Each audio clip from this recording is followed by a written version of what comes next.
우리 이웃나라 일본을 우리가 보통 가깝고도 먼 나라 이렇게 부릅니다. 그 말이 딱 맞는 것 같아요. 비행기로 가면 안 가봐서 모르지만 2시간이면 갈 것 같은데 마음의 거리는 한 이틀은 가야 닿을 것 같은 그렇게 먼 나라 같아요. 우리나라 사람들과 좀 많이 다른 것 같습니다. 일본 사람들은 예의를 참 잘 지킨다고 알려져 있죠. 근데 그 대신 좀 차가운 느낌이 듭니다. 근데 우리나라 사람들은 그 정도 예의를 잘 지키거나 질서를 잘 지키는 것 같지는 않아요. 그런데 뭐가 많을까요? 네, 정이 많아요. 맞아요. 정이 많아. 정이 너무 많아가지고 때로는 남에게 폐를 끼칠 정도로 정이 많습니다. 기독교는 일본에 먼저 들어왔는데 참 이상하게도 아직도 기독교 인구가 일본에 1% 정도밖에 안 됩니다. 근데 우리나라는 뒤늦게 기독교가 들어왔지만 25% 가까이 되고 아시다시피 세계에서 가장 빨리 기독교가 부흥하고 성장한 나라로 유명합니다. 왜 그럴까요? 제가 생각해 보니 이런 정서가 있는 것 같아요. 일본은 법이고 한국은 정이다. 근데 기독교는 법보다는 정이 지배하는 종교입니다. 율법보다는 은혜가, 그리고 정의보다는 사랑이, 의로움보다는 용서함이 지배하는 것이 기독교입니다. 일본은 자기 의로움이 강해요. 자기 의로움. 어느 정도냐면 할복이라는 게 있죠. 자기가 자기 배를 갈라서 자기 의로움을 보여줄 정도로 그렇게 자기 의가 강한 나라예요. 그리고 복수하는 것을 높이 평가하죠. 사무라이 정신 있지 않습니까? 그래가지고 원수 갚는 것을 당연히 여기는. 이게 바로 율법주의와 비슷합니다. 율법주의. 그래서 기독교가 일본에 잘 먹힐 수가 없는 거예요. 왜? 기독교는 뭐예요? 원수를 사랑하라. 이건데 일본의 정서는 사무라이 정신. 원수 갚는 것을 높이 평가하는. 그리고 기독교에서는 내가 죄인입니다. 그래야 되는데 일본은 자기 의로움을 위해서는 배를 가를 정도인데 어떻게 죄인인 걸 자기가 인정하기가 쉽겠는가. 그런 국민성을 가진 일본이기 때문에 우리나라에 대해서 과거의 잘못을 진정성 있게 사과하기가 참 어려울 것이다. 어렵다는 겁니다. 독일과는 다릅니다. 독일은 그랬죠. 그래도 기독교 국가의 전통이 있는 나라예요. 일본은 자기 잘못을 인정하기 어려워요. 자기 의로움에 사로잡혔기 때문에 다분히 율법주의적입니다. 오늘 성경 갈라디아서가 바로 율법주의를 다룹니다. 율법주의의 문제를 지적한 책입니다. 갈라디아 교회 교인들의 일부가 구원받는 조건으로 예수님만으로는 안 된다고 생각을 했어요. 예수님 믿는 것만으로는 안 되고 율법도 지켜야 되고 할례도 받아야 된다. 이건 복음이 아니거든요. 그래서 사도 바울이 그건 아니다. 오직 예수 그리스도의 대속, 십자가의 은혜로만 우리가 구원받는다. 이렇게 가르친 겁니다. 그래서 오늘 말씀 1절에서 이렇게 말씀합니다. 1절 봅시다. 시작. 그리스도께서 우리를 자유롭게 하려고 자유를 주셨으니 그러므로 굳건하게 서서 다시는 종의 멍에를 매지 말라. 우리는 구원받기 위해서 율법을 지키는 게 아니라 하나님의 은혜로 공짜로 구원을 받았기 때문에 그 감사함으로 그 고마움으로 그 은혜로 율법을 지킨다 그 말이죠. 그러므로 우리는 자발적으로 자유롭게 율법을 지켜야 한다는 겁니다. 근데 우리가 만약 구원을 받기 위해서 율법을 지키면 뭐가 되기 쉽다는 거예요? 종이 되기 쉽다는 거예요. 율법의 종이 되기 쉽다. 구원받기 위해서 율법을 지키다 보면 어깨가 무겁다는 거예요. 종의 멍에를 메고 다닌 것처럼 마음에 평안이 없다는 거예요. 여러분, 똑같이 율법을 지켜도 내가 은혜 받은 구원받은 감사로 지키는 것과 구원을 받기 위해 지키는 것과는 천지 차이라는 얘기입니다. 한번 예를 들어보는 거예요. 예를 들어봅시다. 11조 헌금이 있습니다. 구약 성경에 보면은 11조를 하지 않으면 뭐 참 말로 설명하기 좀 민망한 그런 징벌과 손해가 있을 것이라고 하는 말씀이 있어요. 그런데 목사가 교인들에게 11조 잘 내게 하는 방법은 뭐냐? 율법주의를 쓰면 됩니다. 율법주의를 쓰면 돼요. 봐라. 11조 하지 않으면 너희는 이 성경에 나온 대로 이런 손해를 받게 될 거야. 결국은 사업이 망하고 손해를 보고 병원에 가게 되고 그래서 강제로 11조를 내게 될 거야. 라고 압박을 하면 효과가 빨리 나타나는 거야. 빨리 나타난다는 거죠. 근데 무슨 부작용이 생길까요? 11조 헌금을 기쁜 마음으로 할까요? 두려움으로 할까요? 두려움으로 하겠죠. 이게 뭐죠? 이게 바로 율법주의의 종이 되는 겁니다. 그렇게 강조하고 반협박해서 하게 하는 목사도 종이 되는 것이고 또 그런 마음으로 벌받지 않는 마음으로 하는 사람도 다시 율법의 종의 멍에를 매게 되는 것이다. 헌금하는 것이 기뻐야 되고 봉사하는 것이 기뻐야 되고 나누는 것이 재밌고 즐거워야 되는데 율법주의의 종이 되면 뭐가 되는 거죠? 그것이 억지로 하게 되고 공포로 하게 되고 두려움으로 하게 되고 기쁨이 없더라는 얘기죠. 그리고 점점 어떻게 되죠? 자기 의로움이 쌓이게 된다는 겁니다. 나는 이만큼 했어. 너는 그만큼 안 했지. 라고 남을 정죄하기 시작하게 된다는 거죠. 그런데 5절 6절을 봅시다. 5절 6절 시작. 우리가 성령으로 믿음을 따라 의의 소망을 기다리노니 그리스도 예수 안에서는 할례나 무할례나 혈육이 없으되 사랑으로서 역사하는 믿음뿐이니라. 아멘. 이게 복음이라는 거예요. 무엇으로 믿음이 역사한다고요? 사랑으로 역사한다는 거예요. 너무 좋은 말씀이에요. 이 규절이 참 좋아요. 사랑으로 역사하는 믿음이다. 모든 믿음은 뭘로 역사한다? 사랑으로 역사한다. 사랑으로. 협박으로 역사하는 게 아니고 뭐 윽박으로 역사하는 게 아니고 사랑으로 역사해야 한다는 거예요. 그래서 11조를 율법주의적으로 내면 두려움과 공포로 내게 되지만 하나님의 은혜를 깨닫고 하나님의 사랑함이 내 마음에 넘쳐서 내게 되면 그 자체가 기쁨이 충만하게 된다는 거죠. 이를 위해서 5절을 보니까 기다리노니 그랬어요. 기다리노니. 자, 우리가 성령으로 믿음을 따라 의의 소망을 어떻게 한다? 기다리노니 그랬어요. 기다려줘야 한다는 거예요. 기다려줘야 한다. 여러분 하나님도 우리를 기다려주시는 줄로 믿습니다. 율법으로 협박하고 압박하고 빨리 율법을 지키게 하지 말라는 거예요. 그건 뭐다? 율법주의라는 거죠. 그게 율법주의라는 거죠. 그럼 반드시 부작용이 생기고 율법의 종이 된다. 그 대신 어떻게 하라? 기다려주라는 거예요. 성령이 그 마음의 역사에서 그 마음의 은혜가 넘쳐서 자발적으로 할 수 있도록 아까 나온 대로 자유로 섬길 수 있도록 하나님의 사랑을 깨달을 때까지 어떻게 하라? 기다려주라는 거예요. 기다려주라는 거예요. 이것이 바로 뭐다? 복음이라는 겁니다. 이게 복음이다. 이 기다려주는 과정을 13절에서는 이렇게 묘사합니다. 오직 사랑으로 서로 종노릇하라 이렇게 설명을 합니다. 13절 가봅시다. 자, 시작. 형제들아 너희가 자유를 위하여 부르심을 입었으나 그러나 그 자유로 육체의 기회를 삼지 말고 오직 사랑으로 서로 종노릇하라. 아멘. 여러분 자유가 뭐예요? 자유는 뭐죠? 내 마음대로 하는 거죠. 근데 내 마음대로 하는 자유를 마음껏 쓰면은 나는 행복하지만 주변이 어떻게 되죠? 주변이 힘들게 되죠. 그럼 결국 나도 행복해요? 불행해요? 나도 불행해지는 거예요. 그 얘기입니다. 그러니까 너에게 하나님이 자유를 줬지만 그 자유로 남을 괴롭히는 게 아니라 그 자유로 종이 되라는 거예요. 스스로 종이 되라는 거죠. 사랑의 종이 되라는 거죠. 근데 그걸 억지로 율법주의적으로 하지 말고 스스로 네가 자유로 종이 되라. 여러분 예수님도 하나님이시지만 기꺼이 이 땅에 내려오셔서 종의 멍에를 메시고 십자가에 달리셨잖아요. 여러분 이걸 기억하셔야 됩니다. 하나님은 우리가 얼마나 의로운가, 얼마나 착한가, 얼마나 법을 잘 지키는가 이것으로 평가하지 않습니다. 하나님 우리가 얼마나 더 사랑했는가, 얼마나 더 사랑했는가 이것으로 평가하신다는 거예요. 어떤 유명한 교수님이 이런 글을 쓰셨어요.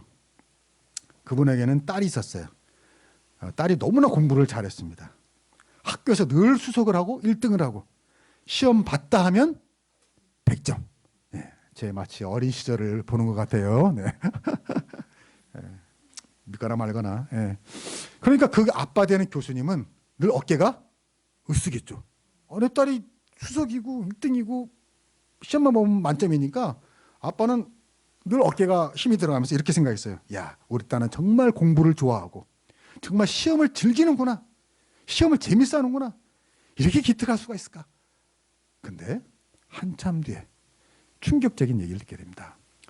이 교수님 아빠가 우연히 딸이 교회에서 간증하는 걸 보게 됐어요. 근데 그 딸이 간증하면서 눈물 머금은 마음으로 이렇게 말하는 거예요. 나는 시험 치는 전날이면 공포와 불안에 늘 머리가 아팠어요. 시험 치는 것이 죽기보다 싫었어요. 하지만 억지로 열심히 노력해가지고 점수가 늘 좋게 나왔어요. 나는 우수한 시험 기계가 된 겁니다. 왜 그러냐고요? 내가 높은 점수를 받지 못하면 아빠에게 사랑받지 못할까 봐. 내가 시험 점수가 떨어지면 아빠가 나를 미워할까? 아빠가 나를 버릴까? 두려워서. 내가 공부를 못하면 아빠가 유명한 분인데 아빠 얼굴에 먹칠을 하는 거니까 그것이 두려워서, 그것이 무서워서 정말 괴로웠지만 그렇게 공부를 했다. 이 간증을 듣고 그 교수 아빠는 깜짝 놀란 겁니다. 아니, 딸이 내게 사랑받고 싶어서 내가 공부 못하면 미워할까 봐 그렇게 억지로 힘들게 공부했다니. 그 마음에 너무 마음이 아픈 거예요.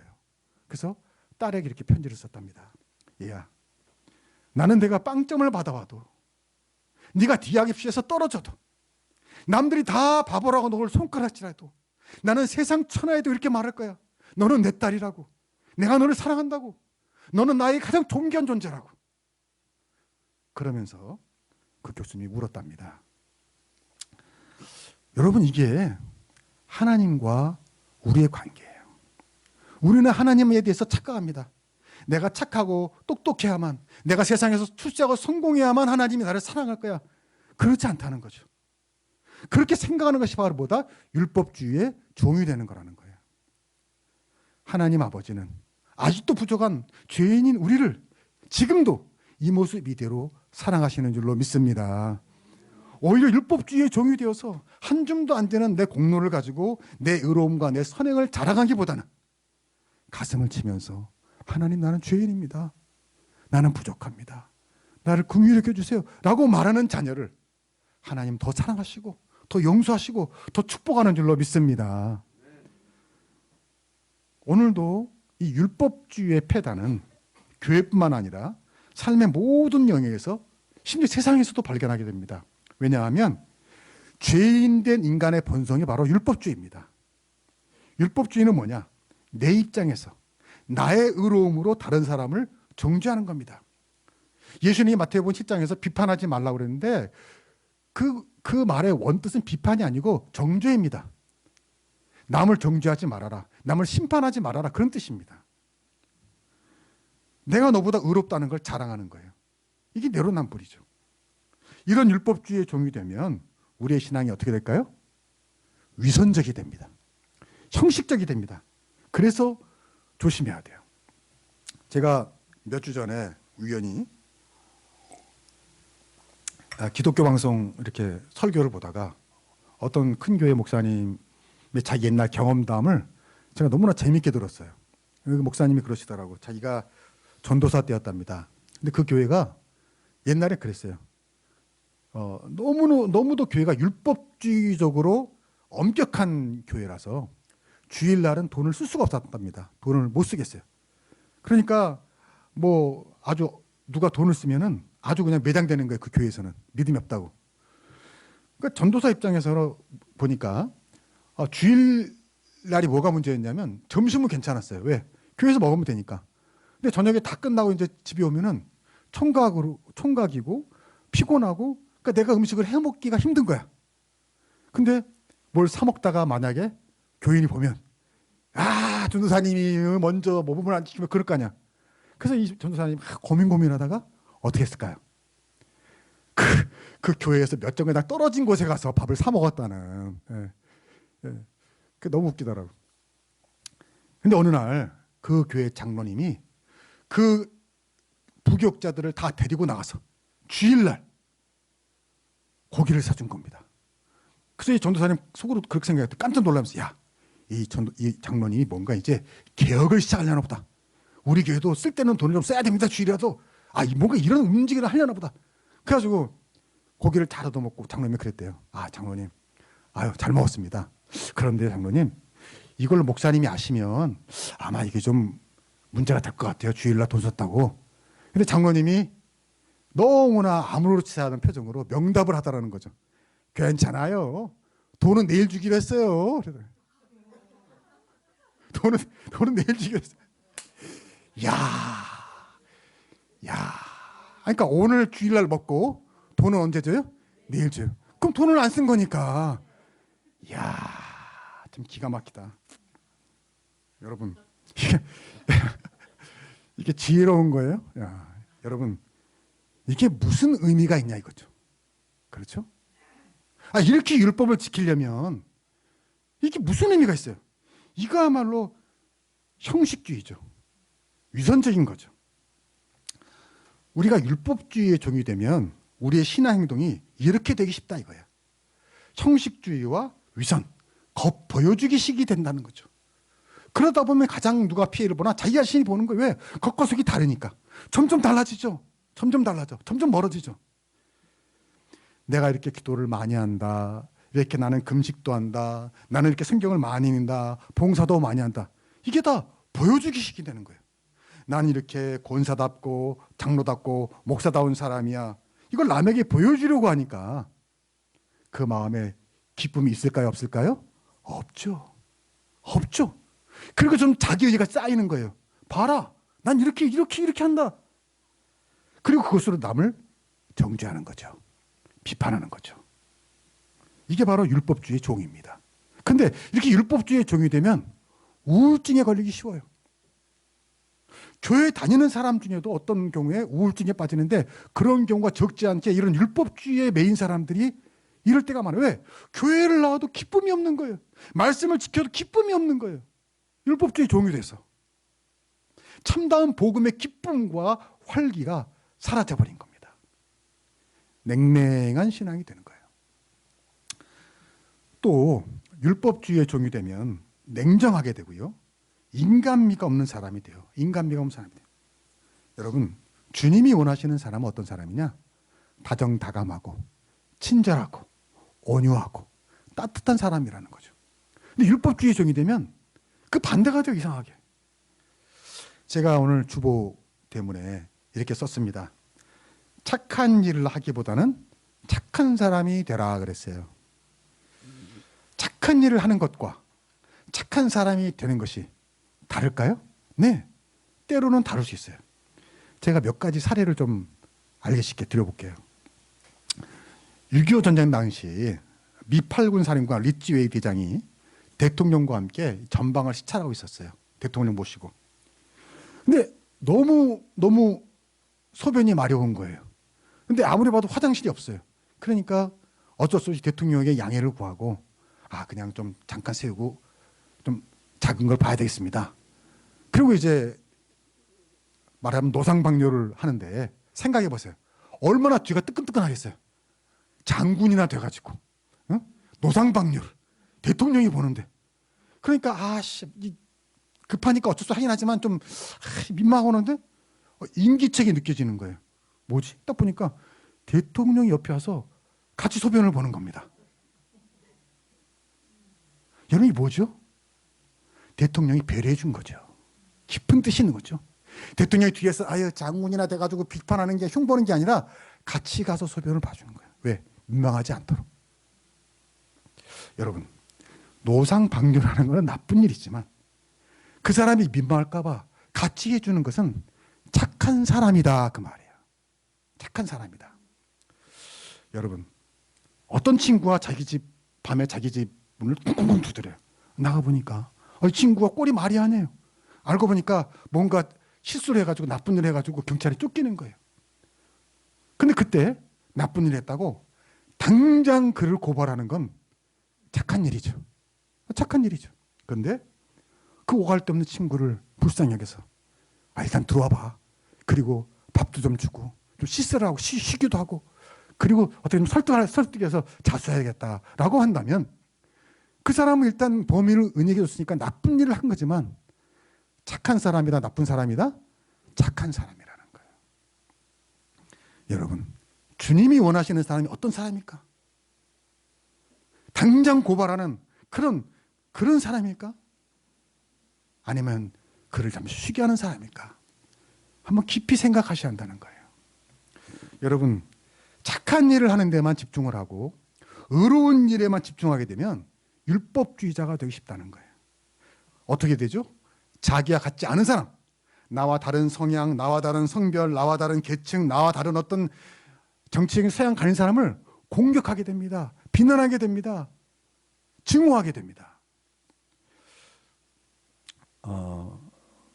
어떤 목사님이 그 어떤 회사로 신방을 갔어요. 그래서 그 사장님과 직원과 함께 식사를 했는데 그 사장님은 어떤 사람이냐?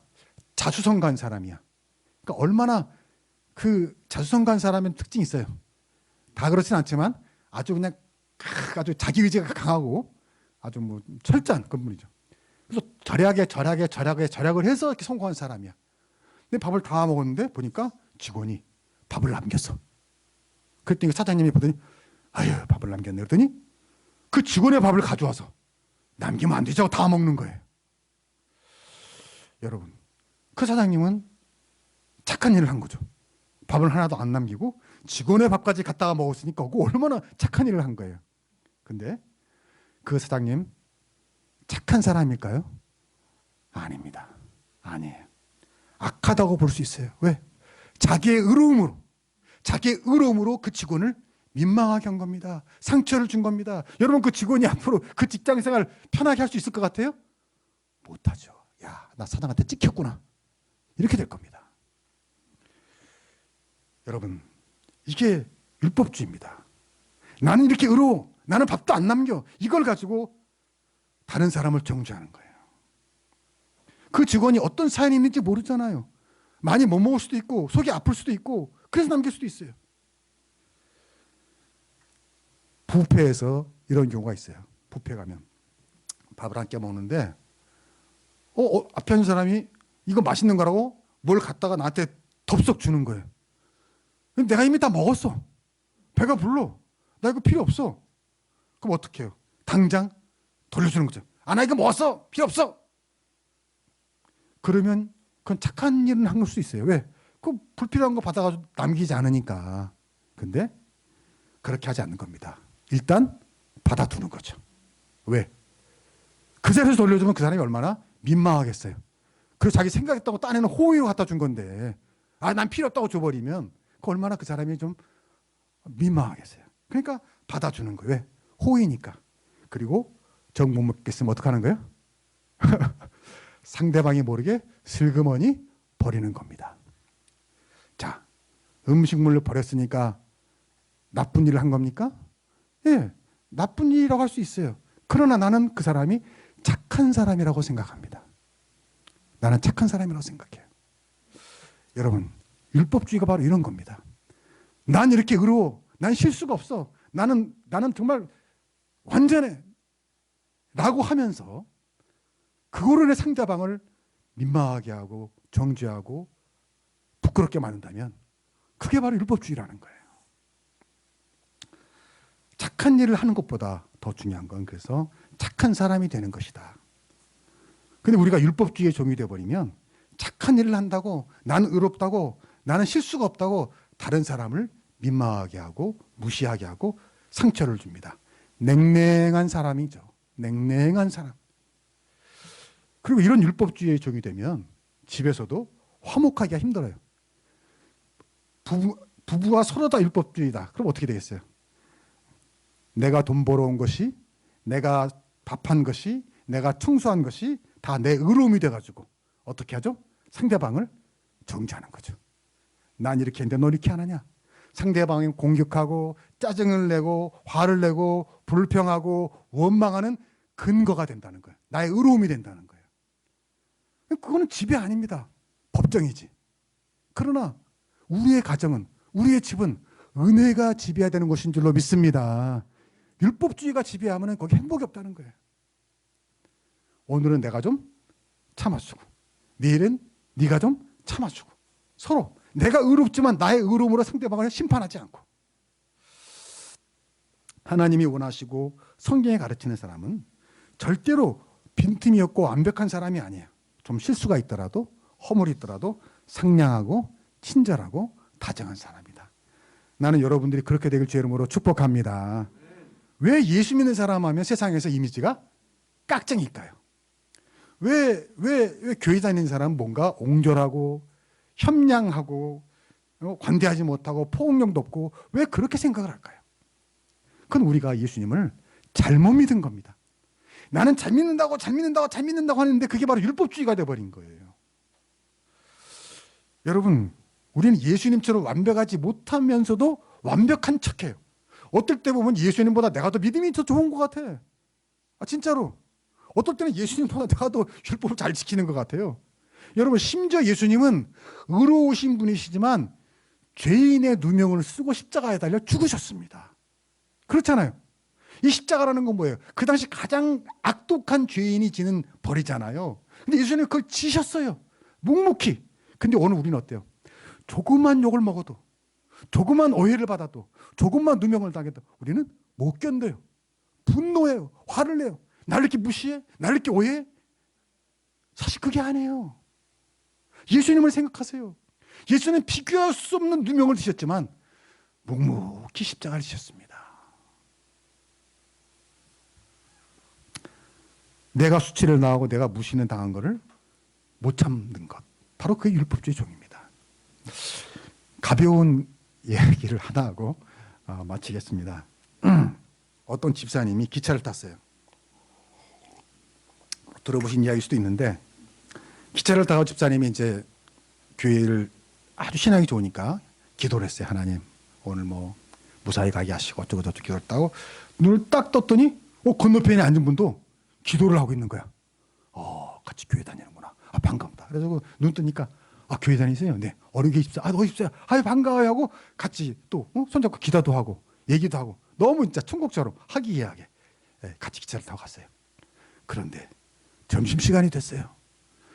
그 건너편 집사님이 도시락을 딱 꺼내는 거예요. 김밥을 싸온 거예요. 너무나 맛있게 생겼어요. 아주 김밥에 참기름이 잘잘잘잘 막 윤기가 흘러넘치고 막 냄새가 코를 찌르고 막 통깨를 탁탁탁탁 뿌려가지고 그냥 그 안에 보니까 막 계란 두 마리가 이따만한 게 와 맛있겠다.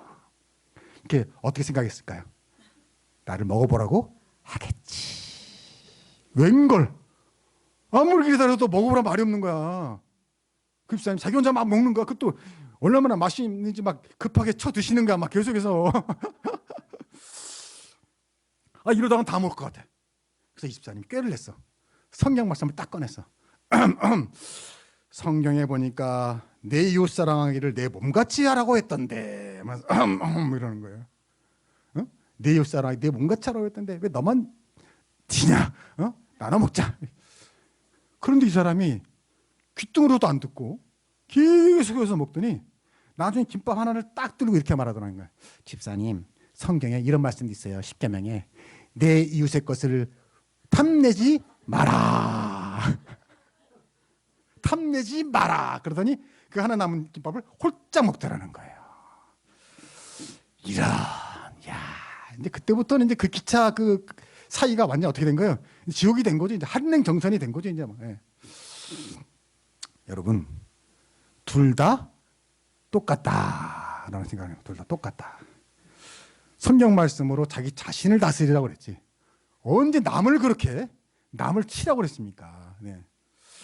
여러분 주님이 원하시는 다정다감하고 친절한 사람이라면 어떻게 했을까요?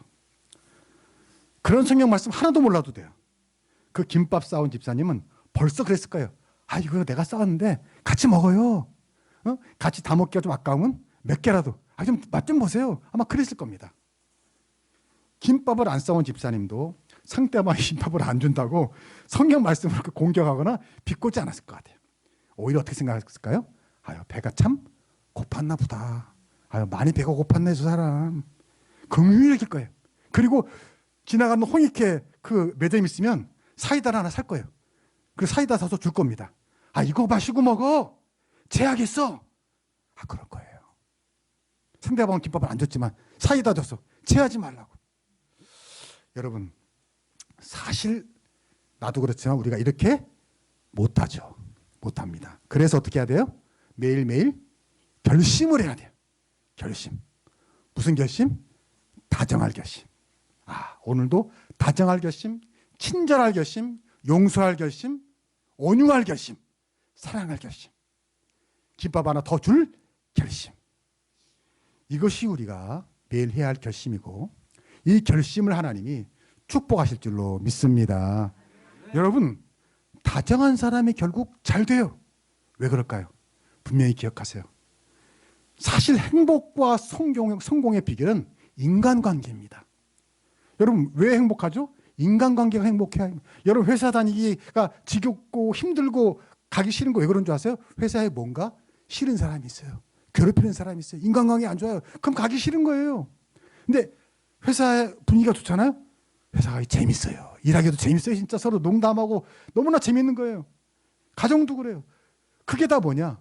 성공과 행복의 비결은 인간관계예요. 근데 다정한 사람은 모든 사람들이 좋아합니까? 싫어합니까? 좋아하죠.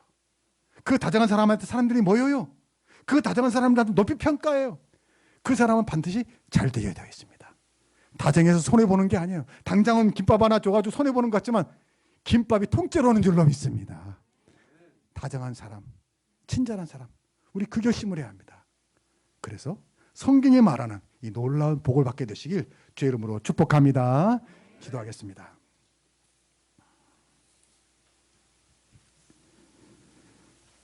하나님 아버지, 감사합니다. 우리가 우리의 공로로 구원받은 것이 아니라 하나님의 은혜로 예수님의 십자가의 대속으로 구원받았습니다. 그런데 신앙생활을 하다 보면 율법으로 돌아가서 나와 다르다고 나의 의로움으로 그 사람을 정죄하고 무시하고 비난하고 나의 의로움을 자랑할 때가 많이 있습니다. 그러면서 율법주의의 종이 돼서 스스로 괴롭고 우울하고 힘든 그런 생활을 할 때가 많습니다. 오 주님, 우리를 긍휼히 여겨주셔서 율법주의의 종이 되지 말게 하시고 신앙의 기쁨과 행복을 누리는 저희를 되게 하여 주시옵소서. 교회를 다녀도 율법주의의 종이 돼서 늘 어두운 얼굴로 주변을 우울하게 만드는 사람이 되지 말게 하시고, 하나님, 복음의 자유로 스스로 종이 되어서 착한 일, 의로운 일로 남을 심판하는 것이 아니라 그 일로 내가 기쁘고 내가 즐겁고 내가 행복한 그리스도의 사람들이 되게 하여 주시옵소서. 하나님이 우리를 이 모습 이대로 받아주시되 우리도 남을 받아주고, 하나님, 매일매일 다정할 결심, 매일매일 친절할 결심, 매일매일 용서할 결심, 매일매일 웃으며 살 결심으로 하루를 시작하여 그날 하루가 복된 하루가 되게 하여 주시옵소서. 감사하며 예수님의 이름으로 기도하옵나이다. 아멘.